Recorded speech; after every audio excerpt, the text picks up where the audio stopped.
continuamos en el programa de hoy con nuestra sección Soy Salud, que como bien sabéis es una sección donde tratamos todos esos temas de nuestro día a día más vinculados al bienestar.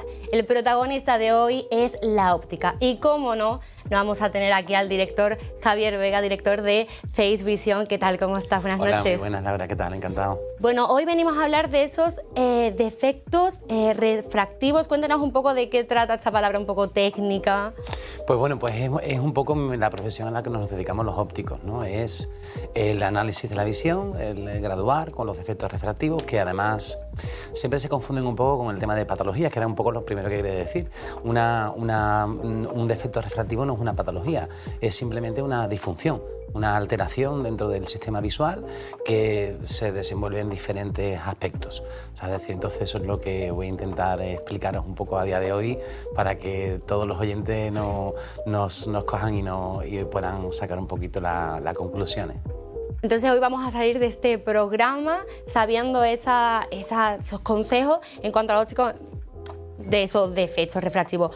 Conocemos lo que viene siendo, al menos por mi parte, miopía, hipermetropía, astigmatismo, y hay otra que se llama visión binocular. La visión binocular es que es un apartado igual de importante que el defecto refractivo, pero no tiene nada que ver. No tiene nada que ver. No tiene nada que ver. Es cómo se desenvuelve la visión de un ojo y del otro. Piensa que cada ojo recibe una información y el ojo es un mero receptor de esa imagen, es como si fuera una cámara de fotos. Esa imagen se procesa en el cerebro, en la corteza occipital, la parte justamente de aquí detrás, y es donde una imagen y la otra se tienen que unir para hacer una imagen complementaria. O sea, es decir, entonces eso da lugar a otras disfunciones que tampoco son patologías, sino que simplemente intervienen en el que la persona pues tenga lo típico. Lo más básico sería, por ejemplo, esas personas que no son capaces de ver en 3 dimensiones, ¿vale? Por ejemplo. ¿Vale? Porque tienen una visión solamente monocular. Pero a partir de ahí después puede haber unos problemas que se llaman, cuando los ojos están un poquito más hacia adentro, de endoforia o de exoforia, que además está muy relacionado con el tema de la actividad de la persona en general. ¿Sabes? Por ejemplo, las personas que son buenos deportistas suelen tener una pequeña exoforia, es decir, los ojos suelen estar ligeramente hacia afuera. O sea, eso tiene mucho que ver también el deporte con la visión. De hecho, cuando evaluamos a los niños nos damos cuenta de que el niño que es un buen estudiante suele tener una ligera endoforia, claro. O sea, es decir, los ojos están un poco, digamos que más dirigidos hacia la parte cercana, mientras que los que son buenos deportistas lo suelen tener justamente al contrario. Vale, nos vamos ya quedando con esos consejitos. Javier, a mí me gustaría también explicarle, también a todos oyentes y los que nos estáis viendo allí desde vuestras casas en esta noche, a mí me gustaría saber todas esas diferencias, tanto miopía, hipermetropía, que todos conocemos, pero que tampoco creo que nos han explicado ciertamente bien. Entonces, a ver si nuestro compañero puede poner como unas pequeñas diapositivas. Perfecto. Y nos puedes explicar paso por paso en qué consiste, en cómo ve una persona, así que si se puede levantar un momentillo. Claro. Sí. Perdón, un momentito la sillita. Y aquí podemos ver, para que nos vayas explicando paso a paso. Bueno, esto es una clase particular, o sea, tenemos aquí una clase particular de qué trata cada cosita, o sea... Pues sí, la verdad que cada vez que graduamos nos damos cuenta de que no es algo... Sí, el miope no ve de lejos, el hipermétrope no ve de cerca, pero... Y te dicen siempre, ¿y el astigmatismo qué es? ¿Qué es? ¿Y el astigmatismo dónde es? Porque el astigmatismo es de lejos, es de cerca. Bueno, es de las dos cosas. Yo he de decir que tengo astigmatismo. Sí. A mí siempre me habían dicho, tienes miopía porque no ves no sé qué... Y una vez que me puse ya con las gafas, yo decía, es que yo veo muy mal, yo veo las luces. Las luces las veo fatal. Claro. Y ya empecé ahí y dije, vale, gracias a Dios me han explicado lo que es astigmatismo. Pero es verdad que nos dan muy pocas pinceladas. Cuando nos vamos a una óptica, nos dan pocas pinceladas. Y yo creo que en el programa de hoy, en esta noche, nos vas a poder explicar qué placer de conocer todos esos detallitos. Estupendo, muy bien. Empezamos, por ejemplo, ¿qué es la miopía? Bueno, pues mira, si lo vemos en la miopía, se produce un ojo que tiene una disposición un poquito más larga. Es un ojo que aumenta en longitud axial. La longitud axial es la parte esta de aquí, ¿no? Entonces, una persona cuando recibe los rayos de luz, el punto de enfoque se produce aquí justamente en la retina, y en el miope el punto de enfoque se produce antes de llegar a la retina.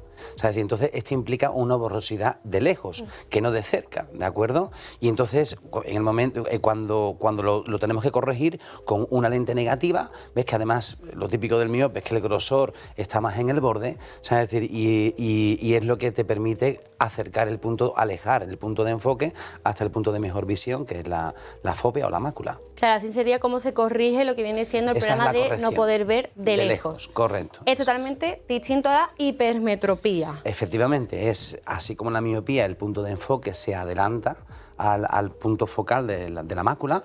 En el caso de la hipermetropía ocurre justamente al contrario. Suele ser un ojo corto, es decir, pequeño, y entonces el punto de enfoque o incluso poco potente, porque esto de aquí hay diferentes sistemas de visión en el ojo, ¿no? Uno que es la parte de la córnea, otro es la parte del cristalino, que implican una cantidad focal, es decir, una potencia, que tenga el ojo una determinada potencia, ¿vale? Este ojo es poco potente y entonces el punto focal se retrasa hasta la parte de detrás de la retina. Se corrige con una lente positiva, ¿vale?, que es bicóncava, y entonces el punto focal es donde se produce justamente aquí, ¿vale? Esto es como si pensáis en una máxima potencia de hipermetropía, es como si fuera una lupa, es una lente de aumento. Lupa, claro. Un ojo poco potente y necesita una lente de aumento para ayudar a encontrar el punto focal en el punto de mejor visión. Claro, eso sería más bien para las personas que de cerca no ven bien, no ven bien. efectivamente. Lo que pasa es, claro, cuando se junta como la preficia, o sea, ten en cuenta que, por ejemplo, en la hipermetropía hay muchos hipermétropes bajos de 1 dioptría, de 2 dioptrías o de 3 que utilizan la gafa continuamente. O sea, es decir, porque se acostumbran a llevarla, Claro, se acostumbran y está bien, o sea, es decir, porque al final el ojo es poco potente. Tendrían una mayor necesidad en el cerca, porque en el cerca se uniría la poca potencia que tiene su ojo más el esfuerzo visual que todos hacemos en el cerca. Entonces, claro, para el cerca es fundamental, o sea, es decir, pero también en el lejos, Claro. lo utilizan de una forma continuada. ya llegamos a la parte de astigmatismo. El astigmatismo, efectivamente. Bueno, pues el astigmatismo es un defecto visual que se explica de una forma muy diferente, porque ves que las imágenes se producen como una especie de aberración óptica y los puntos focales que se producen en el fondo del ojo son diferentes puntos, ¿no? Antes de llegar a la retina o incluso pueden estar después de llegar a la retina. Pero lo que se traduce es en una deformación de la imagen, y a mí me gusta contarlo de la siguiente manera, ¿vale? Un ojo sin astigmatismo sería como si fuera un balón de fútbol, es completamente esférico, ¿vale? Mientras que un ojo con un astigmatismo muy muy alto sería como si tuviera un balón de rugby, ¿sabes? Más cóncavo. Es como si fuera más curvo, más cónico, ¿de acuerdo? Entonces, lo que ve el ojo es una imagen deformada, ¿sabes? Es decir, lo que pasa es que imagínate, Laura, que si fuera una línea recta, la línea recta no se vería recta, sino que se vería distorsionada. ¿Qué es lo que ocurre? Que el cerebro es muy listo y entonces esa imagen que ve deformada la pone borrosa. O sea, es decir, antes que verla deformada. Antes de verla deformada. Ver la deformidad es mucho más desagradable que ver una imagen borrosa. Y de eso se trata el astigmatismo a nivel de la corrección óptica. Y hay una anécdota que pongo siempre, que decían que el Greco tenía un astigmatismo muy alto y por eso pintaba las figuras tan alargadas. ¿Están alargadas por eso? Eso es se dice muchas cosas del Greco, pero una de ellas es eso, de ahí que tenía un astigmatismo muy alto y él pintaba lo que veía y él decían que veía de esas figuras tan deformadas. Realmente se sabe que no es así, porque el cerebro se encarga de que la imagen sea borrosa. Sea borrosa sin más. Correcto. También nos pasa mucho, vamos, hablo en primera persona porque tengo astigmatismo, de los semáforos. Los semáforos vemos ahí Pero colores. porque eso se puede producir en muchos defectos, en el resto de los defectos visuales. Tú lo asumes y te afecta más porque eres la que lo sufre, ¿no? Pero un miope también lo vería. También. Y es que los puntos de luz se difractan cuando llegan al ojo, entonces cada punto correspondería a un punto de visión en la zona central. Pero no, como no se ve el punto, porque se ve borroso, se ve una mancha. Entonces esa mancha es la que difumina la luz. Y por eso el coger y estar viendo no como un haz de luz, sino como una dispersión. Como una dispersión. También se pueden tener, ya que estamos hablando del astigmatismo, también se pueden tener mismo astigmatismo miópico o astigmatismo Efectivamente, hipermétropo. después todos estos defectos visuales se pueden combinar. Lo que no se podría dar en el mismo ojo, un ojo que fuera miope o hipermétrope. O sea, es decir, el ojo que es miope combinado con el astigmatismo, sí o no, y el ojo hipermétrope se puede combinar con el astigmatismo, el hipermétrope. O sea, es decir, pero en un ojo o es miope o es hipermétrope. Y se le puede unir el astigmatismo, sí o no. Eso es. Vale.